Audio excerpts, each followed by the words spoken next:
ನಮಸ್ಕಾರ Pulsar boys ಎಲ್ಲರಿಗೂ. ಇವತ್ತು ನನ್ನ ಹತ್ರ ಯಾವ ಗಾಡಿ ಇದೆಯಪ್ಪ ಅಂತಂದ್ರೆ the all new Pulsar NS400Z ಇದೆ.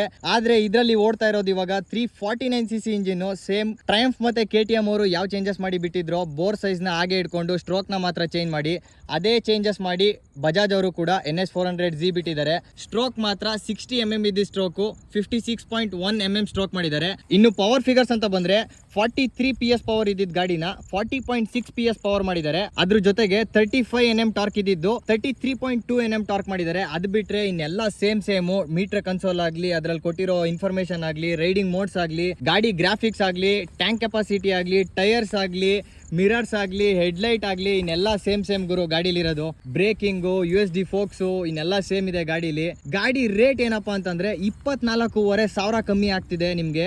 ಎಕ್ಸ್ ಶೋರೂಮ್ ಬೆಂಗಳೂರು ಎಷ್ಟು ಬೀಳ್ತಿದ್ಯಪ್ಪ ಅಂತಂದ್ರೆ 1,82,000 ಬೀಳ್ತಾ ಇದೆ. 24,500 ಕಮ್ಮಿ ದುಡ್ಗೆ ಗಾಡಿ ಸಿಗ್ತಾ ಇದೆ. ಆದ್ರೆ ಸ್ಪೆಕ್ ಶೀಟ್ ಅಲ್ಲಿ ಪವರ್ ಸ್ವಲ್ಪ ಕಮ್ಮಿ ಆಗಿರ್ಬೋದು, ಆದ್ರೆ ಗಾಡಿ ಓಡಿಸುವಾಗ ಸೇಮ್ ಫೀಲ್ ಇದೆ. ಕ್ರೇಜಿ ಪವರ್ ಡೆಲಿವರಿ ಕೊಡ್ತಾ ಇದೆ. 24,500 ಕಮ್ಮಿ ಆಗುತ್ತೆ ನಿಮ್ಗೆ.